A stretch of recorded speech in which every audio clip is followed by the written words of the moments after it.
Do I think there's going to be another black swan? Of course, 100%. I just don't know exactly what it is. The only one that's going to be an interesting one to watch, and I don't even know how he calls a black swan, because I feel like black swan by definition can't really be, it's like predicted. Oh, didn't see that happening. Yeah. The U.S. government is going after Tether. That is clear to me.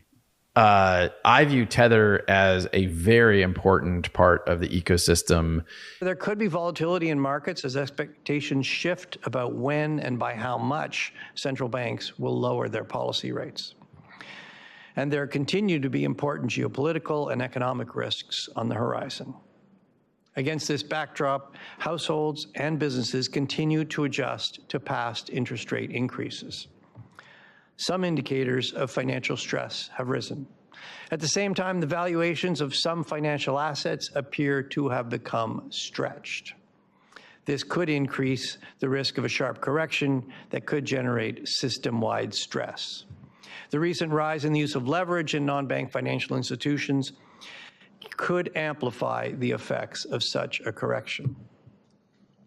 What's most important is that to properly manage risks, financial system participants need to remain proactive, and financial authorities need to remain vigilant.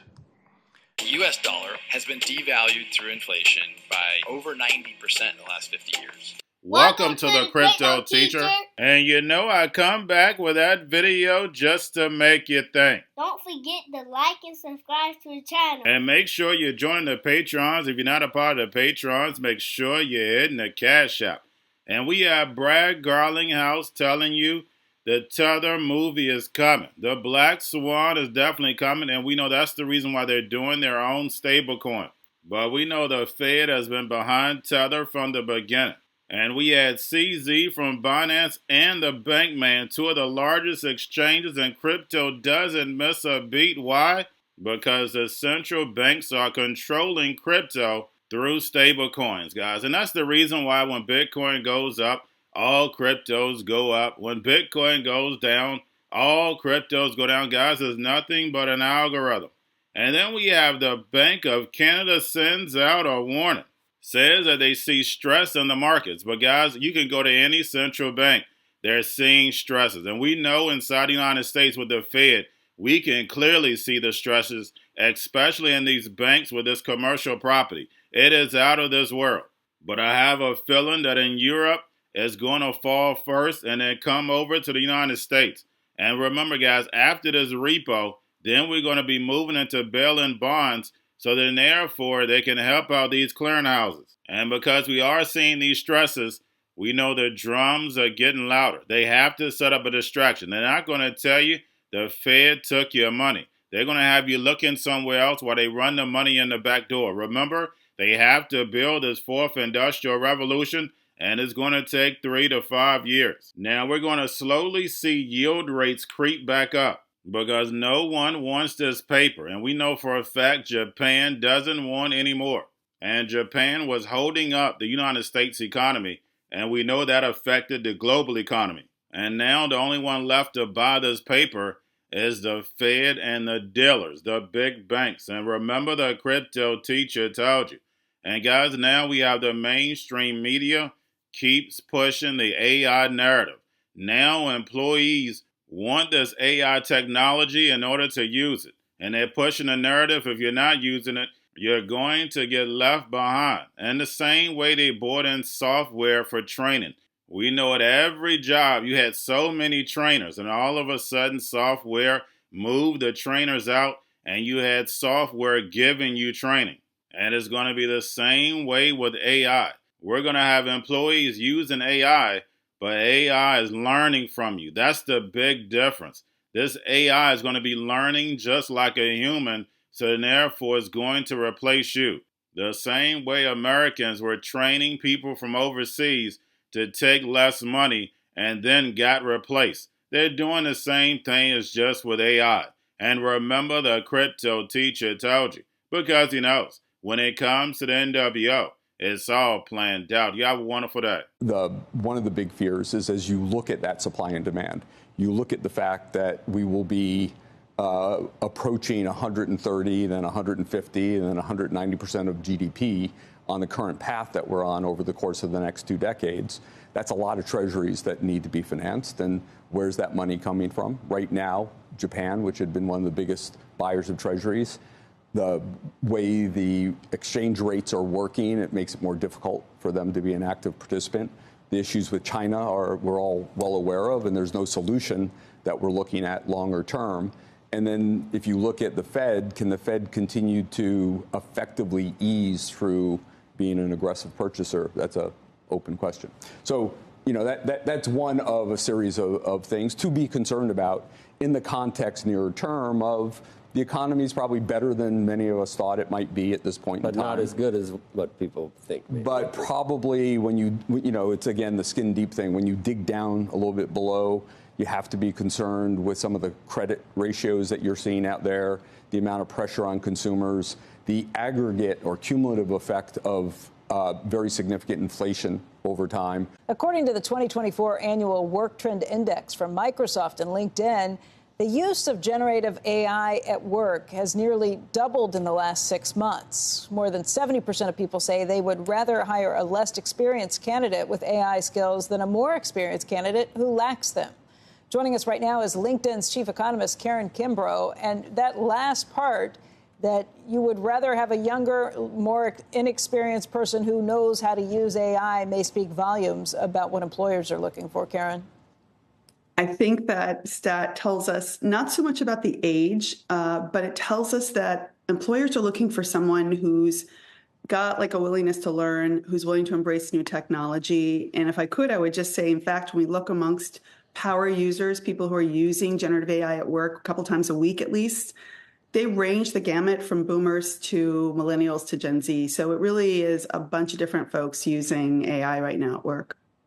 I think one of the fascinating things from this study is that employees want this even more than the employers do at this point. You've got people who are sneaking in their own AI in the workplace if the employer's not offering it. That's right. What we're seeing, especially amongst creatives, people who are doing writing, design, content creation, they're all bringing it themselves. Nearly 8 out of 10 of these folks who are using it are bringing their own AI to work, if you will. And what it speaks to is the fact that employees are leading employers in this adoption cycle that actually is probably a little faster than any other tech adoption cycle we've seen in the near past or the far past. That's shocking. I don't know if we can call that screen up again. I would have thought it would have been much higher numbers in the younger cohorts, but even Gen X, 76% are bringing it in. Boomers, 73% bringing it in. So this is something that is truly multi-generational, any age that's getting into it. What are the problems if somebody brings their own AI to work, Karen, potentially? I think the reason we're seeing employers maybe lag the workers and professionals in this space is because they're not sure of the rules of the road. They're not sure how to integrate it with their own business processes.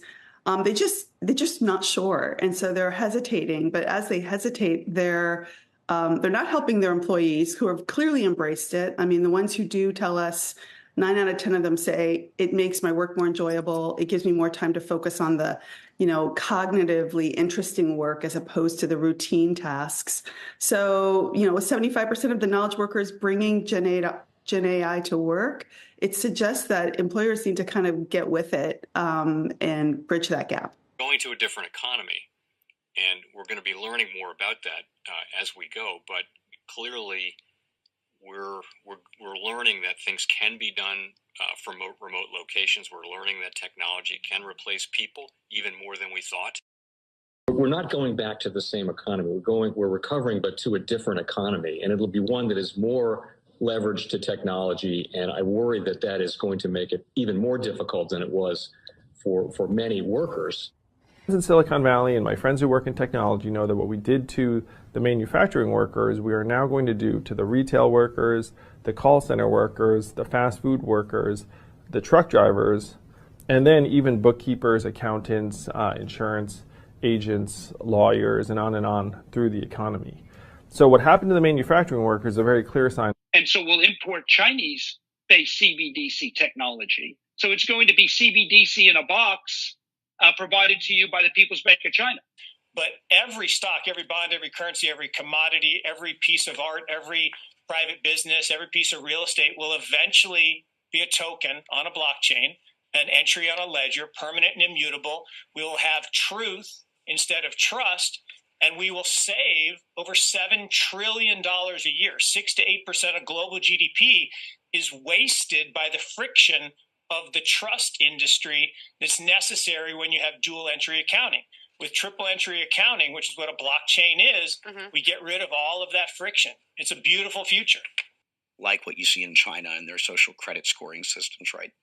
If we get identity wrong, it could be a tool to enslave humanity. And if we get it right, it could be a tool to liberate humanity. And as an American, I'm obviously rooting for the one that's on the side of freedom. Bitcoin is an international asset. And also, I do believe the role of crypto is, it's digitizing gold. I actually believe this technology is going to be very important. Look at it. We have been part of a huge revolution in investing through ETFs. We believe that ETFs will be changing the whole way we invest. Many people still use it as a means, people are investing it for indexing. No, the majority of people who are putting money in in ETFs are active investors that are buying exposure. The entire bond market is being transformed as we talk right now. I believe the next generation for markets, the next generation for securities will be tokenization of securities. And if we can have that distributed ledger that we know every beneficial owner, every beneficial seller, we all have our code of who's buying, who's selling, instantaneous settlement. And think about it, it changes the whole ecosystem. Chinese bank ICBC has been hit by a ransomware attack, and the U.S. Treasury market, as a result of that, has been disrupted. This, according to the Financial Times. We're getting it more right now with Bloomberg's Shonali Bassick. Shonali, what do we know? Listen, we have the Financial Times now reporting that ICBC, one of China's largest banks here, was hit with a ransomware attack. And remember, they're a very significant intermediary in the Treasury market. The SIFMA has told its members that this has been part of the reason here that the system is kind of clogged up, if you will, during that auction that we saw a little bit before. The attack had prevented ICBC, according to the Financial Times, from settling Treasury trades on behalf of other market participants. A large executive at a major bank also telling the paper that such a large party on the fixed income clearing corp creates major concerns, potentially impacting the liquidity of Treasury markets. Now, it was not just a poor auction. It was absolutely lousy, and when the dealers have to step in to save a treasury auction, that's a rare occurrence. I hate when countries go off the dollar. I would not allow countries to go off the dollar, because when we lose that standard, that will be like losing a revolutionary war. That will be a hit to our country, just like losing a war. And we can't let that happen. And too many countries now are fighting to get off the dollar. Cryptoteacher and the New World Order book, plus the 3 Kids books. It's time to re-educate. Also, new to cryptos, Coinbase, Bitrue, Binance. Do not forget book links and crypto links are in the description. The stock channel, guys. Don't forget to go like, subscribe, spread everywhere. You have your Kobo, your chip stocks, your banking, your gaming. While everybody's sitting at home, get on stocks, the Seaver, the biotech stocks. And while everybody's at home wishing they were still getting that free money, what are they doing? Drinking and smoking weed. Don't forget about those stocks, and you have a wonderful day. The most powerful person in the world is the storyteller. The storyteller sets the vision, values, and agenda of an entire generation to come. Steve Jobs. And guys, I truly believe in this. When you look at the New World Order, they're the storytellers. And that's the reason why I wrote my New World Order book. But guys, now it's time to change the current generation. And I wrote 3 kids books. I love the Trinity because I understand the power that's in it. So I have 3 books. We have an opportunity to change the generation, to educate, not just me, but I want to show you that I take action on a daily basis. And I want you to take action on a daily basis, whether it's your job, whether it's in your community, We have an opportunity right now to educate the masses. I posted this on my Twitter account. Please share, but this is a short clip of the 3 books. There's going to be a clothing line and action figures. Please get these books for your kids, nephews, cousins, friends, so therefore we can start the re-education now. Because as we see, the 4th Industrial Revolution foundation is definitely here. Robots, algorithms, drones, taking humanity out the picture. We have to re-educate. But let's get into the video. Part 1. King Joshua and Grandma Tam save the village. Part 2. King Joshua and Grandma Tam save New York from COVID-33. Part 3. King Joshua and Grandma Tam goes to China.